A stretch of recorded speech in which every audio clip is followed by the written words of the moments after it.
All right, all right, all right. Right. Super excited for this Me as because we well, bro. have none other than Robert Heath Sr. on, former Marine Corps company commander, executive coach, best-selling author of Thriving in Chaos, and the CEO of the Legacy Leadership Consulting Group. So, Robert, you've been helping high performers turn pressure into purpose, being able to reclaim their time and lead with clarity while working through so much chaos that is just so prevalent in entrepreneurship and business in general. Mm-hmm.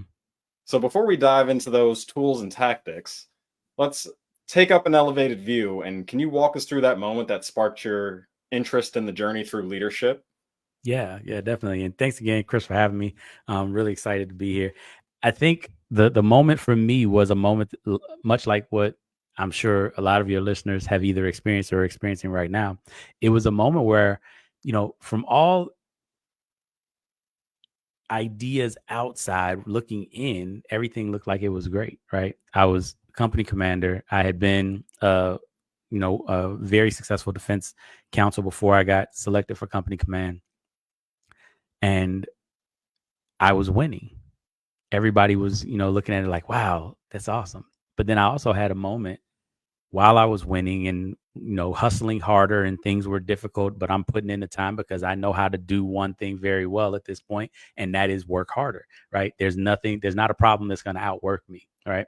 And so 10, 12, 14 hours a day in the office trying to figure out and fix things. And my wife tapped me on my shoulder and she said, "Hey, I didn't get married to be a single parent." And I had to take a double take. I'm like, what do you mean? Like, I come home every day. I'm here. Right. And she's like, that's the whole point, right? You're not deployed. You're not in Afghanistan. You're not in Iraq. Right. Your office is 2.5 miles away from our front door. And we see you less now than we did when you had that other job that you said was really important. And when you had to be given away a lot of time. And more importantly, it's not that you're gone so much, but that when you're here, you're not here. Like, you're not present when you're here. Your mind is still working on problems, still trying to solve things. And that was the first time that I realized that this gift that I had, this ability that I had to focus, to work hard, to push, was actually not serving me the way that I needed it to serve me. I was actually losing time with my family, which was the most important thing to me. And she was right, right? It'd be different if I was deployed. Now I got a reason. Now not gonna she can understand not seeing her husband and not having her husband there. Because there were other wives on base where we lived whose husbands were gone. But my wife was going and having that same experience of, my husband is here, but it feels like he's gone. And that's not what we wanted to do. And for me, that was so difficult to hear and then so difficult to deal with, because it was like, man, I'm not winning.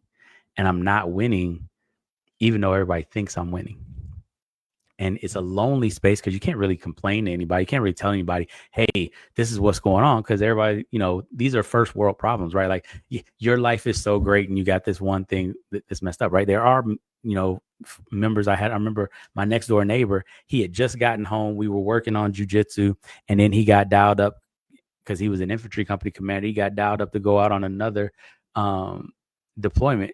He was supposed to be back for another year, and he had maybe 3 months, and then he was gone again, and his wife was pregnant. And so I'm sitting in this space where I can't look at my situation and be like, oh, woe is me or anything. But inside it felt horrible. It felt bad, and it felt like I didn't know how to fix it, because I didn't know at the time how to master my time. All I knew was to work harder.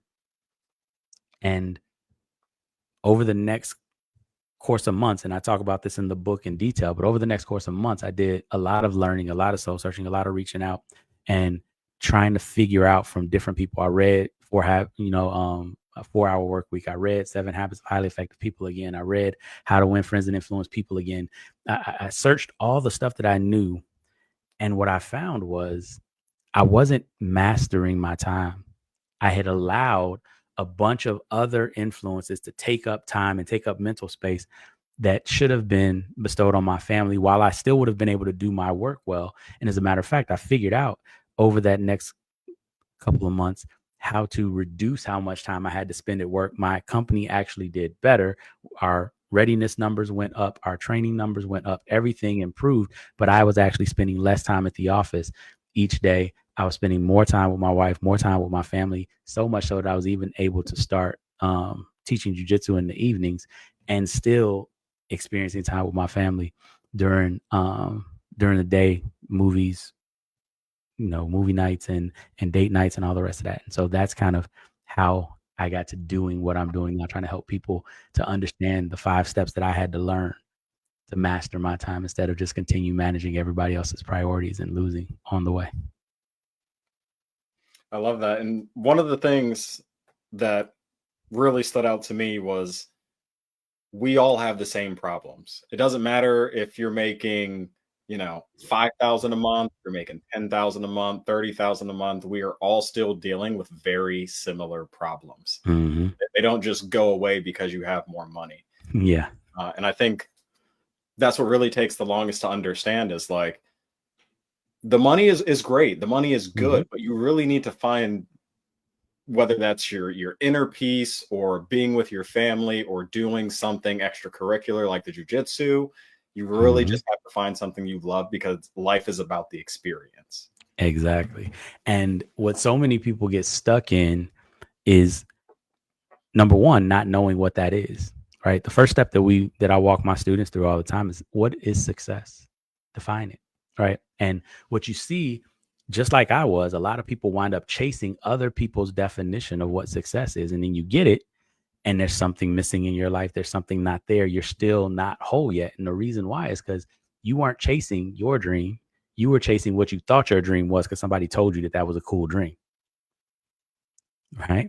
And, it starts when we're younger. It's not like it. And again, I tell my clients all the time, it's not your fault, right? Like, you're not to blame. I love this quote. You're not to blame for your current situation for what you don't know right now, but it is your responsibility to fix it.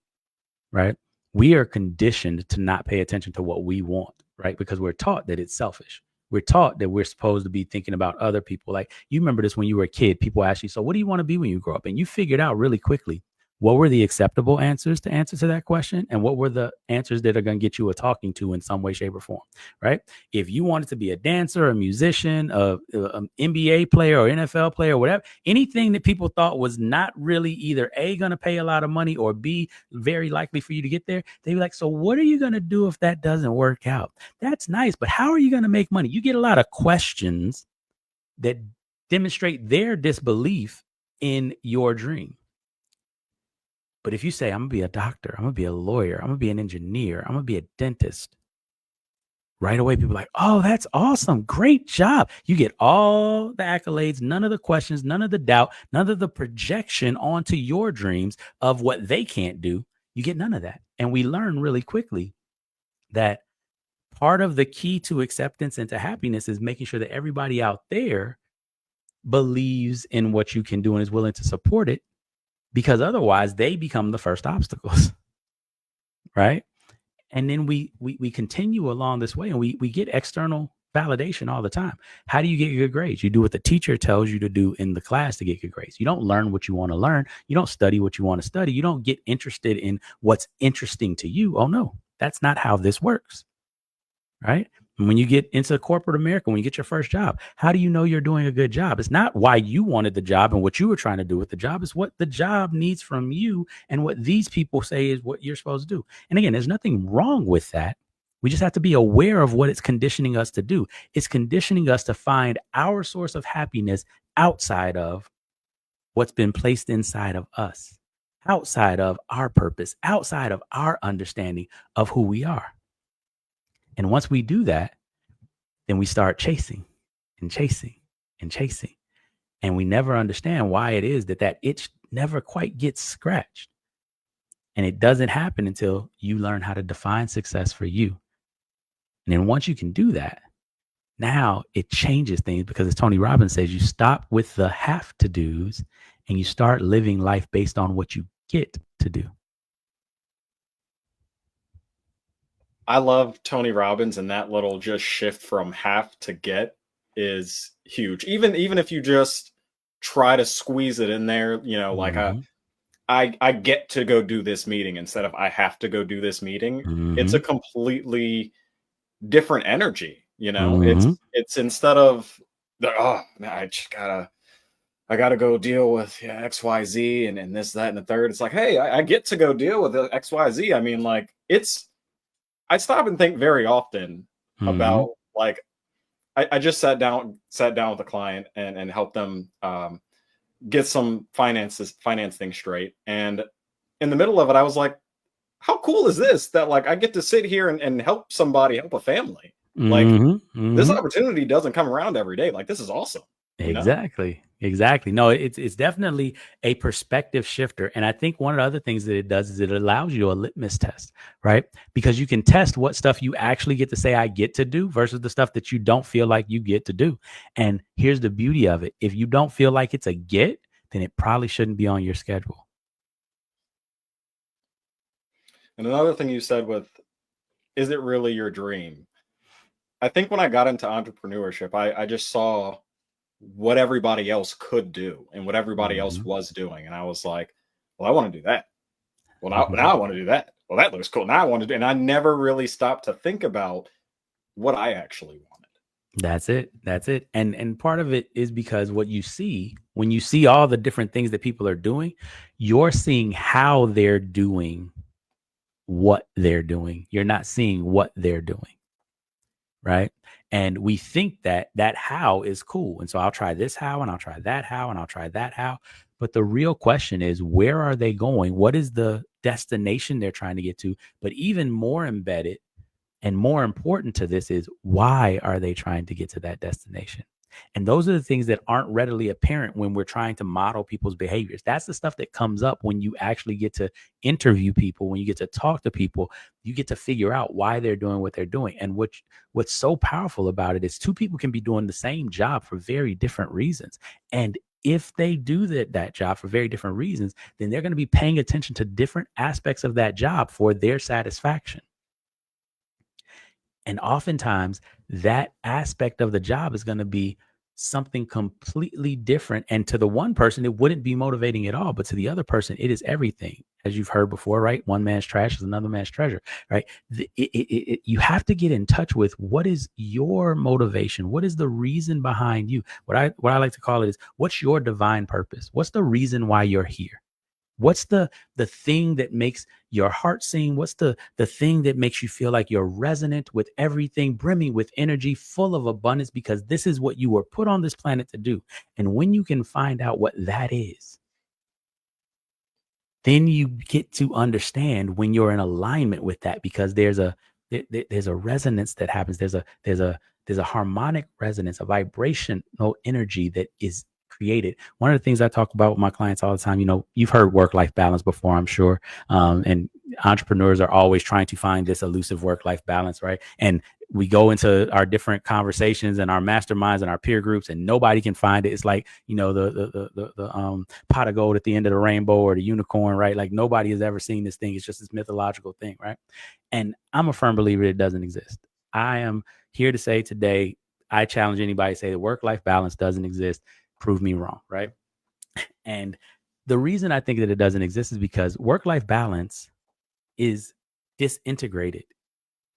Work over here, life over here, and balancing the two in some way to make them somehow equal to one another, yet never together or integrated with one another. And that's not how we exist in the world.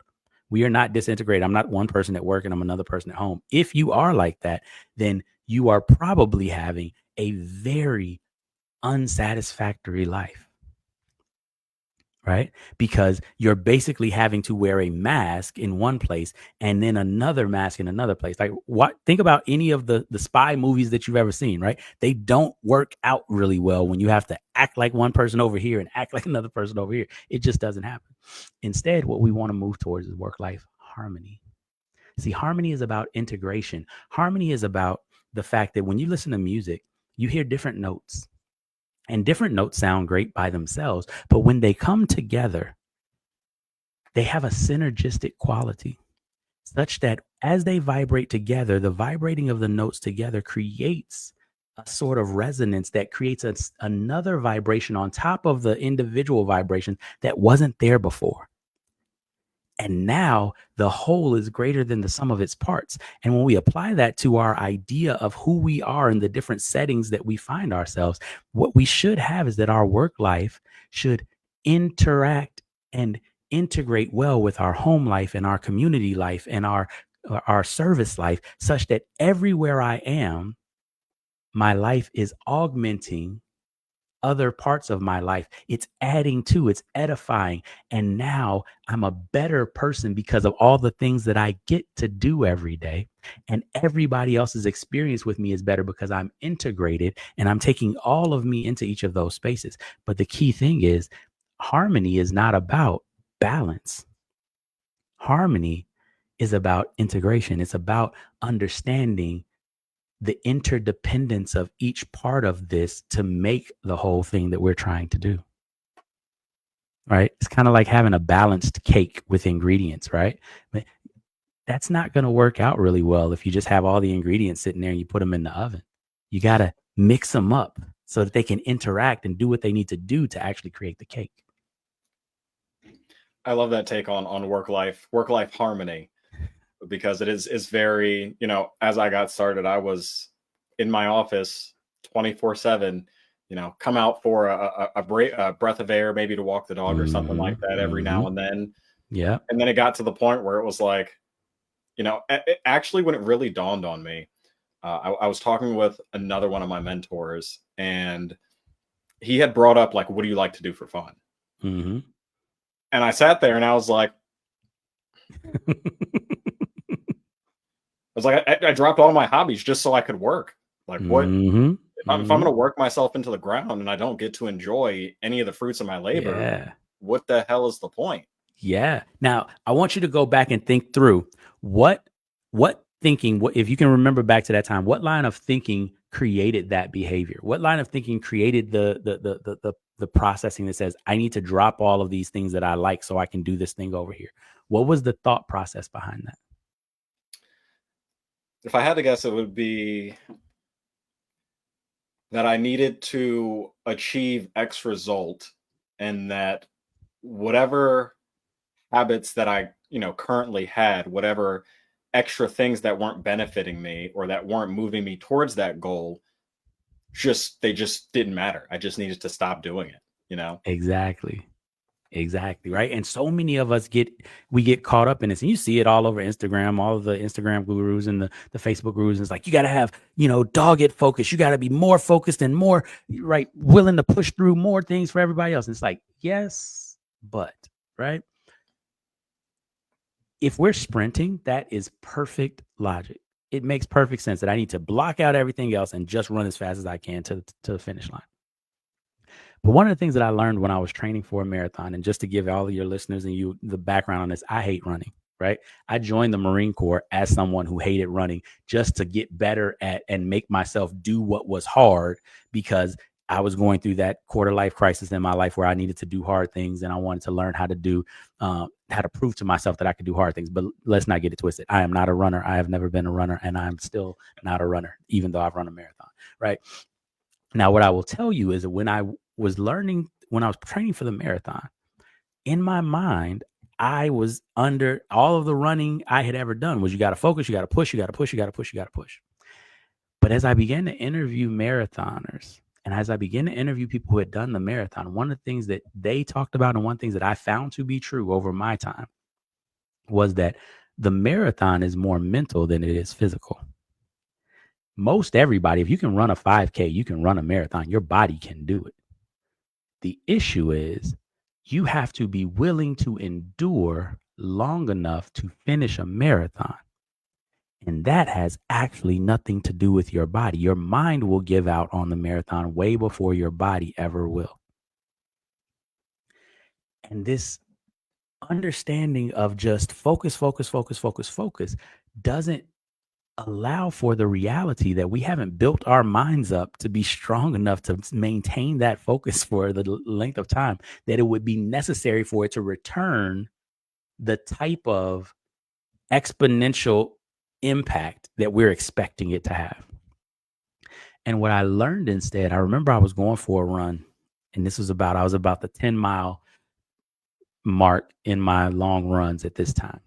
And I remember I was running and this was the best pace that I had done. It was a nice day, no humidity, 75 degrees. It was beautiful. Right. And so this is like my best run. And I remember when I got finished with the run doing really good time, but I looked at it and I'm like, if this was race day, I would still have what I just did plus another 5 miles or plus another 6 miles. I don't even want to run another 2 miles right now. Even though physically I can, mentally, I don't want to do this no more. I'm not going to get there doing it this way. And immediately I had to change the way that I trained, because part of the problem that I was having was that there was no celebration. There was only pushing. There was no recognition of what I had accomplished. There was only focus on the goal and the moving of the goalpost constantly, because nothing was good enough. And what I learned in that moment was we've got to learn how to celebrate the wins, because when you're running a marathon, what's most important is that you maintain the motivation to finish. And so many people enter this entrepreneurship journey not understanding that it's a marathon, not a sprint. 100%. I myself have also run a marathon. I didn't finish. I scheduled a trail marathon, not realizing that it was up a mountain. Bad idea. Moving on. But yeah, I definitely see how important it is to celebrate the wins and be able to take those breaks, because it's like going back to when you were in school and you were looking at a math problem and you're just, what is this? I can't figure it out. And then you leave it, you go eat dinner, you go to sleep, you take a shower, you do whatever, you come back and the answer's right in front of you. And you're like, exactly. It's just because you've got so much going on in your head that it is so hard to focus. Exactly. You let some of that pressure out. Yes, the mental fatigue, right? And another thing that is necessary for us to remember in these things, right? Einstein said it this way, he said, you can't solve a problem at the same level of thinking that created the problem. And oftentimes when we're stuck in focus mode, we're only seeing the options and the opportunities that are available in focus mode, when the solution is actually over here. But when you're able to pull yourself out of focus mode, when you're able to allow yourself to see all the other things, one of the things that I just got finished doing recently, I just received my master practitioner certification in neurolinguistic programming, hypnotherapy, time techniques, and success coaching. And one of the things that was so powerful that we talked about a number of times is the conscious mind has the ability to focus. But in focusing, it only has the ability to process, and the numbers, shift depending on what study you look at, but somewhere between 40 and about 126 bits of information per second, right? So you're looking at this 126 bits when there's 11 million bits of information that your subconscious mind is pulling in at any one time. Right. It's the reason why you can know that it's going to rain before you look at the sky. Right. When you come out, you can feel the barometric pressure change. You can sense and smell the air smelling different. All of these different things that are going on where you know that rain is coming. And then you start taking account of all of your senses. And then you finally look at the clouds and you're like, yep, it's about to rain. Right. But you knew it before you did that evidentiary kind of, gymnastics. And the reason why is because your subconscious is taking in all that information at the beginning, but your conscious mind can only focus on a small portion of it. And what happens when we're hyper focused is that we're only seeing a small portion of everything that is available to us. When we go and we eat dinner, when we go and we play, I love playing jujitsu, playing golf, playing basketball, right? Hanging out with my family, those types of things. When I go and do that and then I come back, what's happened is I've been attuned to different options that are out there, and I've been able to see things and make connections that I wasn't able to make before. And that's why it's so important that we take some time away, that we take those refreshers, what I like to call them is brain breaks, right? Where you get your brain off that problem and you go focus on something else so that your subconscious can keep working on it. Because here's the funny thing, the subconscious doesn't do the hyper focus, so it can work on 15 problems at once. That's why your heart can beat at the same time that your kidneys are processing liquids, the same time that your eyelids are flying away all types of germs and debris, and your nose is clearing things out, and your ears are doing what they're doing. Like, all of those things happen without us thinking about it at the same time, simultaneously. Thank God they do, because otherwise life would be really hard, right? A lot of people can't walk and chew gum at the same time, let alone right? But in that space, I think it's so important for us to remember, like you just said, sometimes getting away is what's best, right? Marine Corps, we have things called tactical retreats, right? Like, you're not retreating because, oh my God, we can't win. You're retreating because it puts you in a more advantageous position. And that takes 100%. discernment, that takes understanding. So that also takes being able to see the bigger picture, and I think that's very hard when you're mired in there. You really just can't see anything else. Yeah, exactly. The proverbial forest for the trees. So we talked about step one of the 5 steps. What is success? Defining success for yourself. What is step 2? Yeah. So step 2, once you've got a good picture of what success looks like, what we like to call your North Star, right? Where are you trying to go? Where's your life adding up to? Then what normally happens is people start to realize how huge that actually is, right? And it can be overwhelming at first when you really get a picture of what all am I trying to do? And so we know that we don't want to try to eat the elephant all at once. We eat elephant, one bite at a time, right? And so step 2 is, how do you set and align your priorities? How do you look at your life, not as what is everything that I need to do, but what are my priorities right now in the short term, in the midterm, in the long term? And you align them, because, right, no matter how good you are at chess, right? Great. They say grandmasters can do, I think, 20, 25 moves ahead in a game of chess, right? You've seen those guys playing like 3, or the women playing like 3 different boards or 10 different boards at a time and everything. And they can hold all this in their heads. But the key thing about it is, it's not just about having the plan, but it's about executing. So you got to do the steps in the right order. If you do move 14 when you're supposed to do move 3, you're going to lose like a novice, right? Even if you had an amazing plan. And so step 2 is setting and aligning your priorities so that you have the plan in the right order and understand what order you need to execute in. Right. And that ties back to jujitsu so well. I did it for a little bit. Wasn't very good at it. I definitely could have done it a lot longer. I was a lot more interested in Muay Thai, but completely as understand. I watched the more experienced people roll, it's very tactical. You're not like forcing each other around. It's very much being able to, okay, well, he did this. If I do this, what is he going to do next? And you have to know what moves you're going to do and what positions, that you're going to be in. You have to be able to see this overall picture. And it's one of the things that, like, starting out, you just have to keep trying, because you're not going to get any better at it if you don't. Exactly. No, 100%. And I love the fact you took it to jiu-jitsu, and it's funny that you talked about Muay Thai as well. So I went from the kind of distance hard martial arts to jiu-jitsu. I was Shaolin Kung Fu, and then Shirinji Kempo, and Aikido Jiu-Jitsu, right? All striking arts. And one of the things that I noticed was I got pretty decent. And if you were my size or smaller, like, you could get these hands and we could go, right?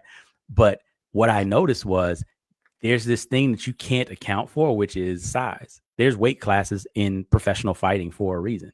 It's not fair and for me, right? I was, 5'11", almost 6 foot, 175 pounds, especially when I was younger. And I'm fighting guys that are as skilled as I am, probably not as athletic as I am, but they're 6'2", 225, 6'3", 250. And the fight wasn't fair. I was better. I was getting more hits in. Theirs just hurt more, right? And there's just something about that just didn't work. And I was like, this is not cool, especially if I'm fighting guys that are trained like me. And the thing that I loved about jiu-jitsu was that it allowed you to use all of those things that were actually not in your favor before to your favor. The fact that the person can hit you harder if they're bigger than you also means that they have to struggle more to get away from you and to hit you and to hold themselves up and to use, right, their body weight and all these other types of things. They've got to move more weight around. And so if you can restrict that just a little bit, you can gas them out a lot easier than you will get gassed out in the same situation.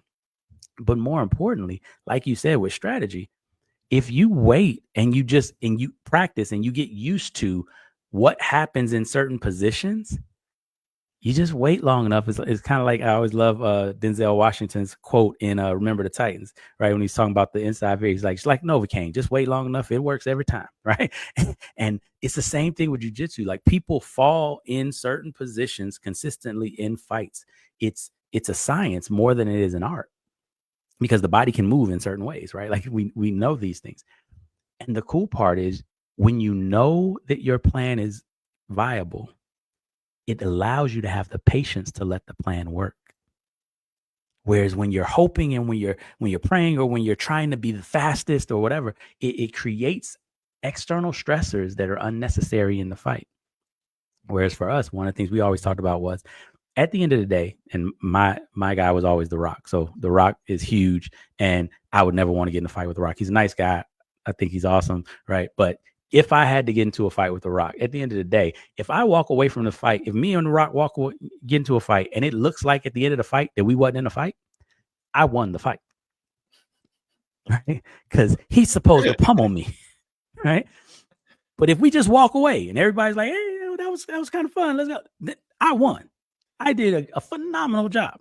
Now, if I can actually choke him out, or if I can actually make it so that he looks like he lost the fight, that's just, icing on the cake. Nice. But the idea is, can I walk away from the fight? And that changes the dynamics. And part of the reason why we want to set and align our priorities to bring this back is, you want to change the dynamics of how you're judging your success journey. So many of us are judging, and comparison is the thief of joy. We're judging ourselves on snapshots that we see of other people, having no idea of what the journey was for them to get to that point where they were ready for that picture. And so we're not comparing apples to apples. We're actually comparing, right, bananas to, spaceships. It's not the same thing at all, but we think that it is. And that's why it's important to know what your journey is, because then you can start walking your journey down. You can start celebrating your wins as you take step 1 and step 2 and step 3, and you know where you're supposed to be, and you know what you're trying to do. And that's why we get to, in step 2, we set and align our priorities, because in step 3, you're going to schedule those priorities. You're going to make sure that those priorities actually make it onto your calendar, so that we can get to that point where we were talking about earlier, where you look at your calendar as something that you get to do rather than something that you have to do. And the only thing that should get on your calendar are things that are in alignment with that plan that you've already laid out, things that are moving that plan forward. If it's not in some way in alignment with that plan, then you really need to take a hard look at it. And we focus on alignment so much. Have you ever driven a car that didn't have good alignment before? Oh, yes. Yeah, you know that, and you're struggling just to keep it on the road, and you're like, what is wrong with the car? What is going on? And all it is out of alignment, half inch, right? Half inch on a tire on here, half inch on a tire. It's not a tremendous amount, but that half inch feels like a mile, and it makes the ride horrible, and it makes your attention and everything, the amount of energy it takes for you to drive, and you can't drive more than 30, 35 miles an hour without the entire car just rumbling, right? That's what happens when your calendar, when we're scheduling things that aren't our priorities, when we got a bunch of have to do's in our calendar instead of a bunch of get to do's, right? But when you can get that car in alignment, when you can get your schedule so that it's all full of your get to do's, it's just like driving a well precision aligned automobile, where just with a finger you can steer and manage the car, and you can go 90, 100, 120 miles an hour down the expressway. If you're driving on an Autobahn, if you're in the US, don't do that, right? But right, but with very little management, with very little effort, you can do amazing, exponentially more. And that's what we want to do in step 3. We want to make sure that we get that on our calendar, and that we have our day set up so that it's moving us towards our goals every day, so that we're excited, so that our days are filling us up rather than draining us. That's huge. And I think, at least in my case, when it came to planning, that I had never planned anything before. you know, and the thought of just planning out my week was very daunting. Yeah. And so, even making sure that I found the time to start planning out the day was like, okay, do I do this before I go to bed tomorrow? Do I do this in the morning? Like, when do I really sit down and really start to prioritize and put these things in order to make sure that they get done? Yeah. Now go ahead. And then, of course, there's the distraction of, oh, I didn't put this on my calendar, or something else pops up, and then it's like, well, where do I fit this in? Yes. So we'll talk about that one in step 4, but just in step 3, that's what you just said is where so many people struggle. And it's one of the things I take my clients through, and we have a number of different resources and activities and things that I help them learn how to do this, because you have to learn to do it differently, because what we're used to doing is putting everybody else's stuff on our calendar, right? I need to meet with so-and-so. I need to meet with this person. I got to do this for this person. I got to turn this into that person. I got to go to this meeting. I got to do these things. And it's all stuff for other people. Now, technically, it's our stuff, but it has nothing to do with moving us to where we're trying to go. It's all of our have to do list, right? And we just get really good at managing how to get everybody else's stuff done so that we can get the external validation of everybody thinking that we're the go-to person. We're good at managing everybody else's stuff. And then you get boosted up, because that's what professionals do. We solve problems for other people, right? But here's the interesting thing. When you start having to look at it through the lens of, what am I trying to do? What is my goal? What is my definition of success? We reflexively let everything else get on our calendar, and the stuff that's important to us, we try to fit it in. Right. And there's this famous video that is basically a depiction of what Stephen Covey talks about in 7 Habits of Highly Effective People. And it's a picture, a video where, it starts off with a jar, and they've got some rocks and some pebbles and some sand, right? Some rocks, some gravel, some sand. And they first put in the sand, then they put in the pebbles, then they try to put the rocks in, and you notice that the rocks don't have space in the jar, right? But then they flip the way that they fill up the jar. And so they pour everything back out and set it again. And then they put the rocks in first. Then they put the pebbles in and shake the pebbles around the rocks. Then they put the sand in and shake the sand around everything else. And miraculously, everything can fit. And there's still like this much room left in the top of the jar. And that's what happens with our lives when we learn how to prioritize what we need, right? And don't take my word for it. When you're on the plane, the next time you're on the plane, pay attention, because they're going to tell you about some masks that are going to drop down in case of emergency. And they're going to say something really pivotal, really important. They're going to say, in case of emergency, please make sure that you put your mask on first before trying to assist or help anybody else. It's counterintuitive. It's counter everything that we've learned, because we've learned that that's selfish. But the reality is, the only way that you can take care of other people is to make sure you're taken care of first. And that's abundance thinking versus scarcity thinking, right? Again, when they put the sand in and the pebbles and everything, it creates a scarcity feeling. There's not enough room in the jar. There's not enough time in the day. But the reality is, when you take care of yourself, there's not only enough time for everything that you have right now, but then you free up more time that you didn't even know existed, because you're so much better at taking care of everybody else's stuff. Right? And that's the mind, the paradigm shift that a lot of my clients, I take them through.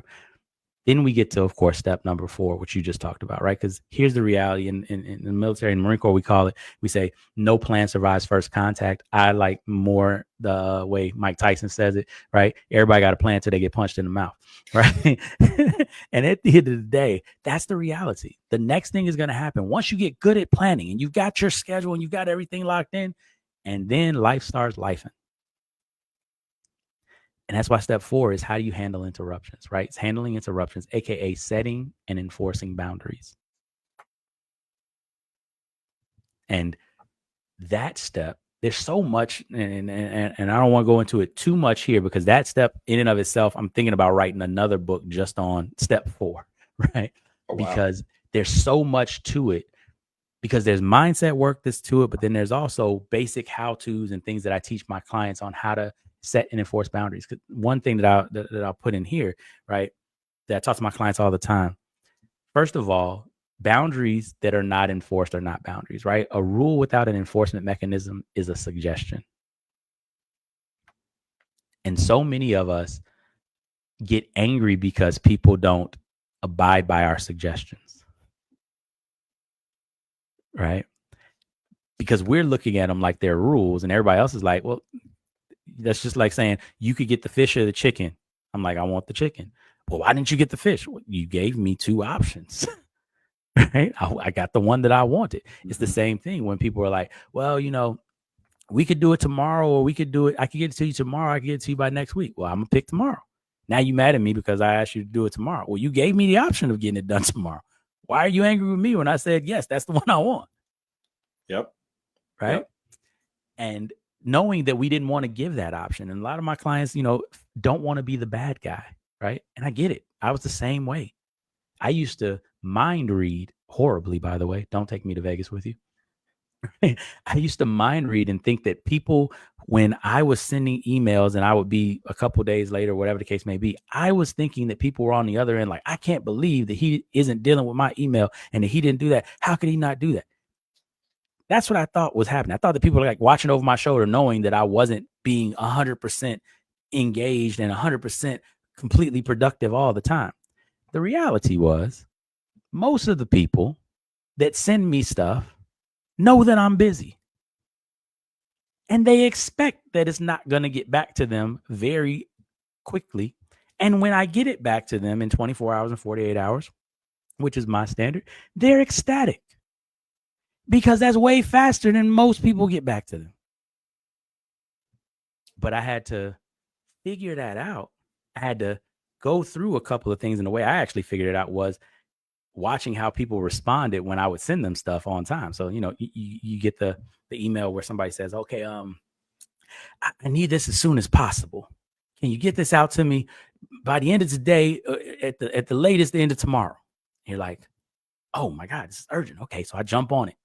And then I'm reading through it and I have to write them back a reply that says, hey, I need you to give me this, this, this, this, and this so that I can get that done. Can you get that to me? If you can get that to me in the next hour, I can get it back to you in 2 hours. Crickets. Next day goes by. Crickets.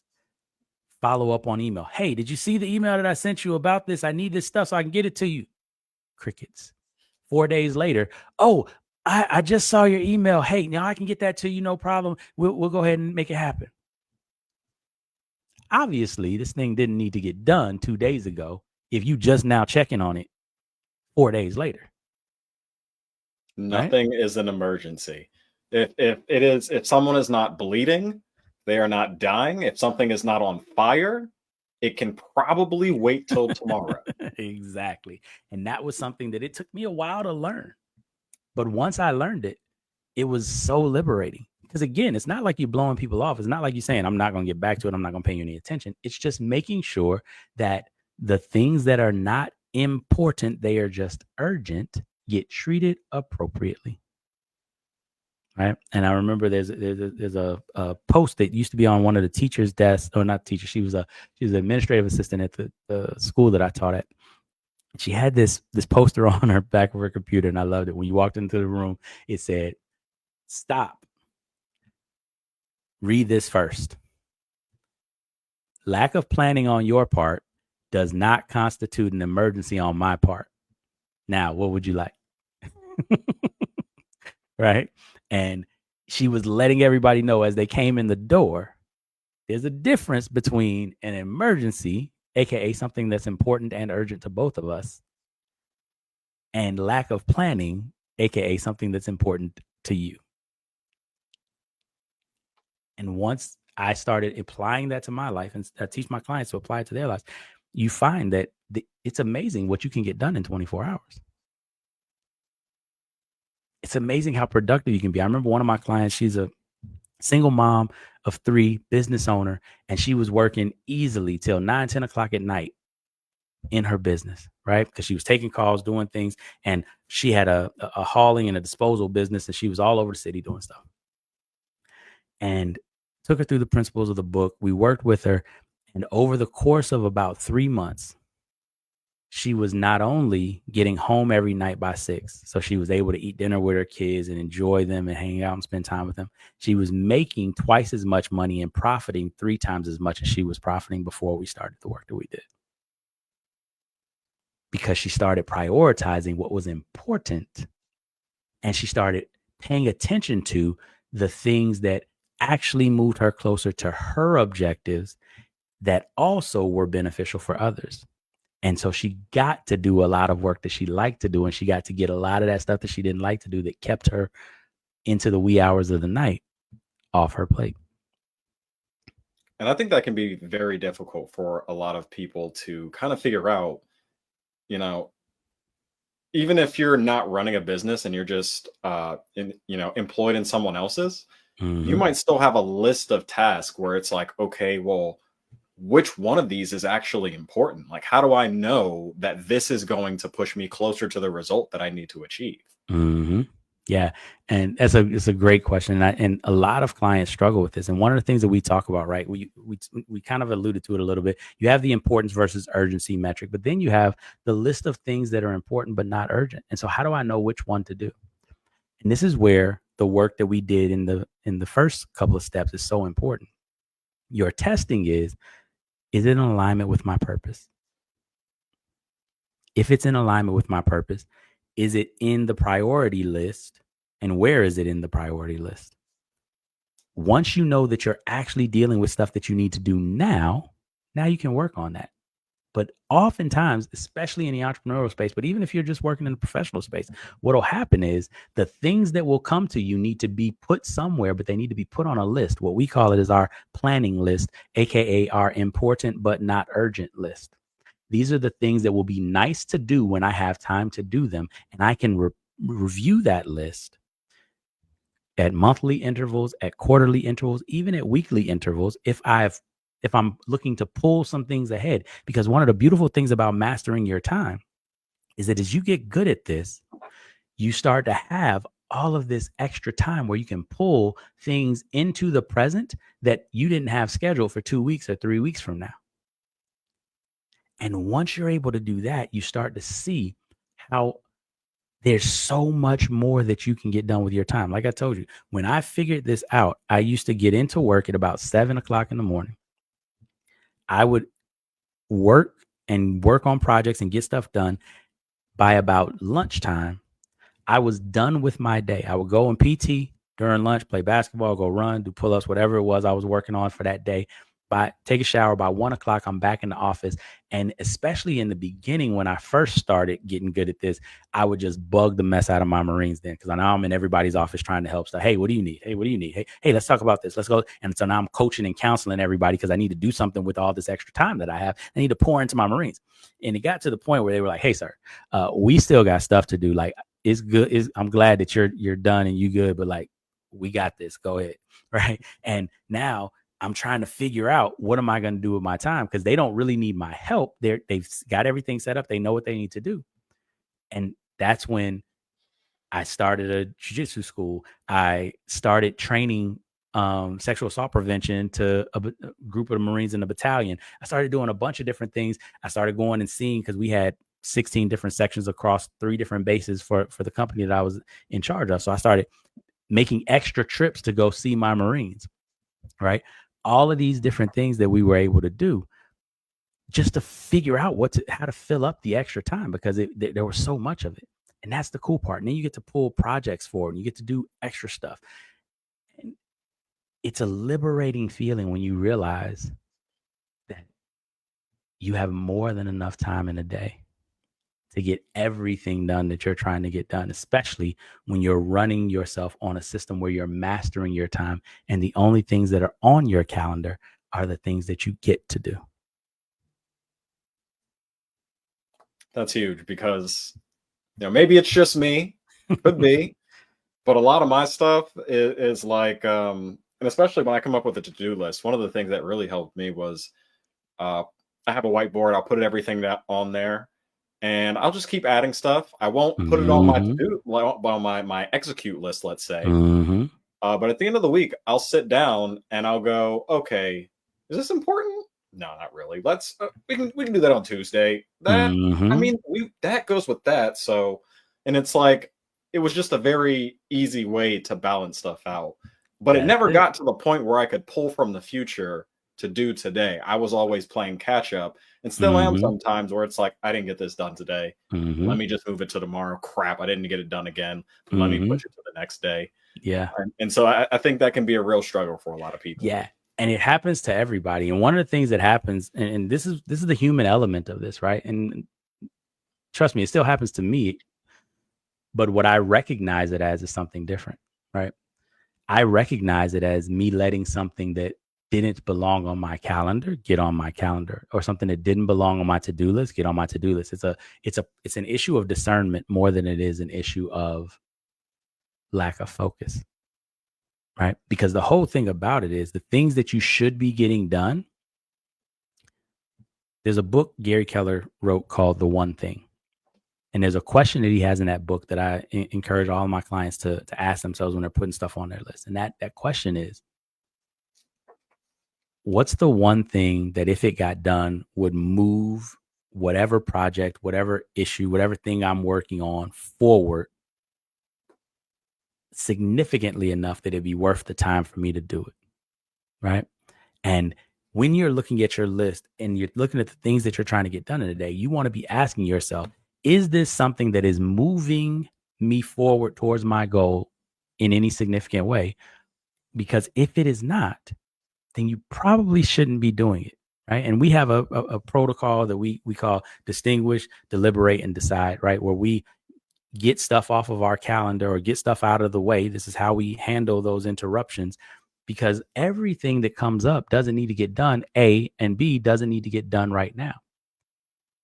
Right. And that's why we have to look at, is it important and urgent? Obviously, we do those, we knock those out. Is it important but not urgent? Is it not important? It's just urgent. Right. And those are some of the things that we have to pay attention to. Those are some of the things that we have to look at when we're attempting to master our time. And you're not going to be great at this right at the beginning. This is the reason why I teach this to my clients. It's not something that I just say, hey, here's the book, go ahead and make it happen. Right. Yes, we go through the book and the book will walk you through the steps. But one of the reasons that we have, right, in one of the coaching programs that I take clients through is called an alignment accelerator, is to help them understand how to do this in their real lives, how to apply all 5 of these steps in their real lives and go through it in enough time where you can actually start to develop and understand the decisions that have to get made. And then there's another program that we have called the Time Mastery Mastermind, where over 90 days, we actually walk people through and help them build this muscle, because step 5 is, of course, sustaining the transformation. And sustaining the transformation is all about building habits, building success habits. One of the fun things about the human brain is that 40 to 50% of the decisions that we make in a day are habitual. You don't even recognize you're doing them, right? Case in point, I bet this morning you didn't think about what hand you were going to brush your teeth with.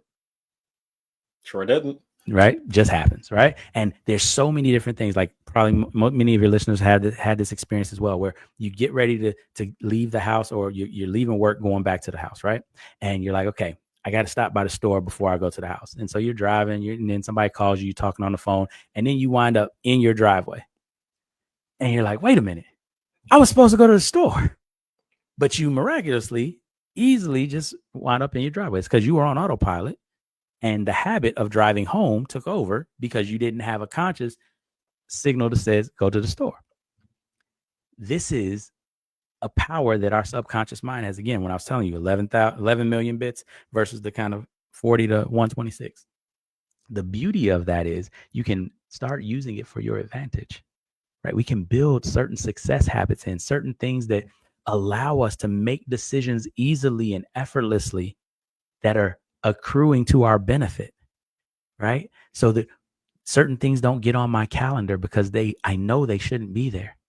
Certain things have to be looked at, and I don't say yes to them automatically. I say no to them automatically, and I have to earn a yes, right? There's certain habits that you can begin to create that make all of these behaviors easier and easier and easier over time. And that's the reason why mastering your time is all about developing the appropriate success habits so that you're not working Because when you're working to do it, it's a lot of stress, it's a lot of struggle, it's a lot of strain. But when you're on autopilot, when you're doing it on automatic, you don't succumb to decision fatigue. You don't get so tired that you can't think straight and you start making bad decisions because you're not even thinking about these decisions. They're already done. And studies have shown that when we get something into it's called the basal ganglia part of the brain. When decisions get to that part of the brain, it basically it utilizes about 10% of the energy that it takes to make a new behavior happen.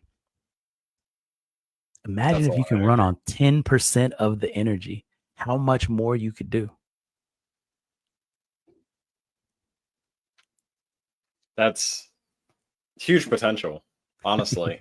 I mean, just going back to your example, you know, you got to go to the store, but you get interrupted by a phone call. I can think of a dozen times where I've been going to do something, got sidetracked by a thought that pops up, and now I'm in an area of the house that I'm like, why am I in here? Like, what?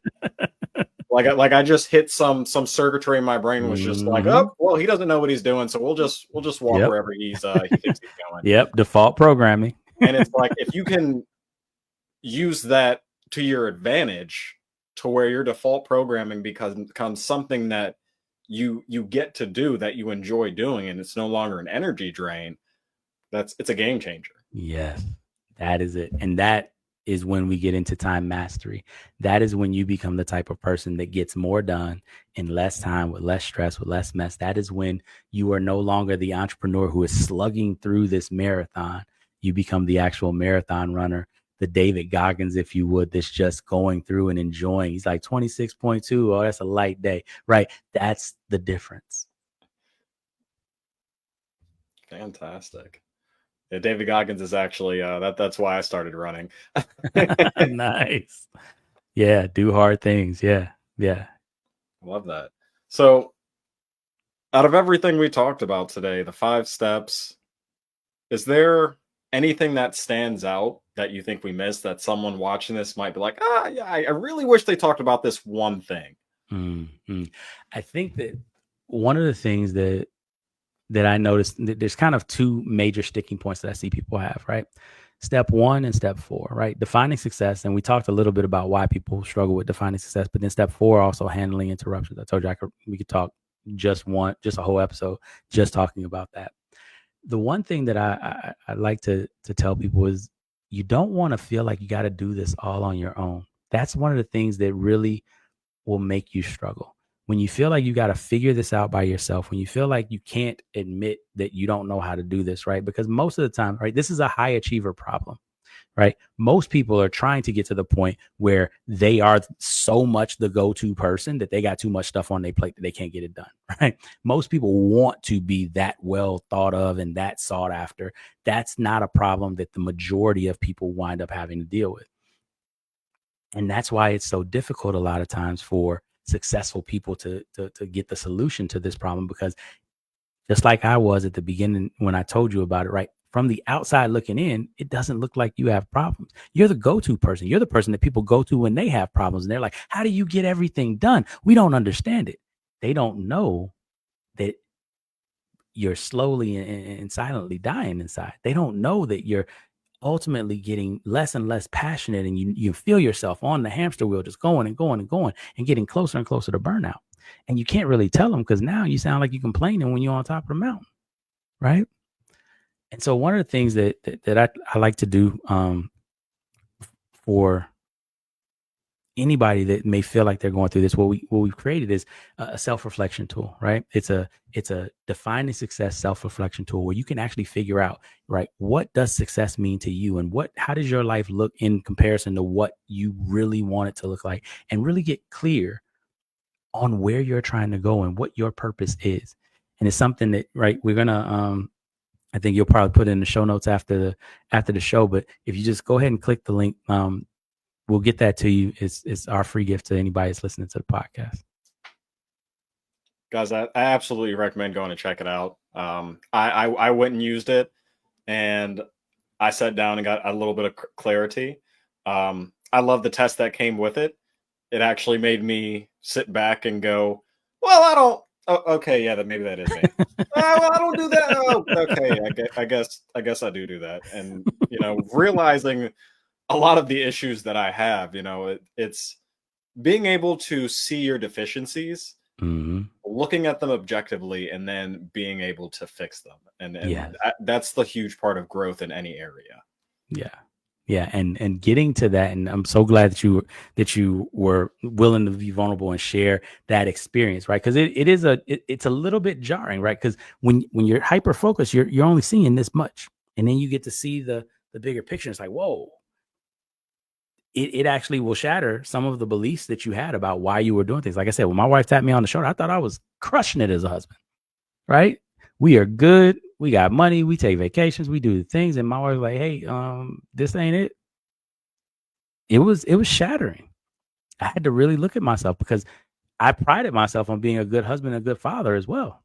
Not just a good Marine, not just a good leader, but a good husband and father. And realizing that I wasn't necessarily hitting the marks in those spaces, even though I was doing the things. That was difficult. But it was that clarity that helped me find the way to be who I'm supposed to be, to live in alignment with my purpose, to really understand what success meant to me. So I encourage everybody listening, go ahead and download it, grab it. And one of the other things that we do, I open up a couple of spots on my calendar every month for what I call clarity calls. So if you feel like you want to talk to somebody, you feel like you want to kind of figure this out, get on my calendar and we'll do a little bit of chatting and help you figure out where you want to go and what are the best ways for you to get there. Love it. Love it. Robert, thank you for your time today. Where can people go to keep up with you, find out more about what you're working on, what you're doing? Yeah. So you can go to our website, of course, www.tllcg. That's Tango Lima Lima Charlie Golf.com. Right. And that's the Legacy Leadership Consulting Group. You can find me on LinkedIn, Robert Heath Senior. And if I think the LinkedIn in link is like Robert Heath Senior 007, because I'm a James Bond fan. And, just reach out to us. You can also shoot us an email at support@tllcg, and they can get us there as well. Fantastic. Well, Robert, thanks for coming on today. This was a great conversation. Guys, if you got value from today's episode, go drop some love in the chat. Please go click on that link. It is a great resource that is going to help you grow. And get in touch with Robert, get some clarity, find out where you're going in life, because that's really the biggest thing in this whole journey is not just the business, not just making a lot of money, but it's about enjoying your life while you're doing it. So yeah, appreciate you having me, brother. And to everybody out there listening, remember to live every day like it's on purpose and in alignment with your purpose, because you are destined for greatness.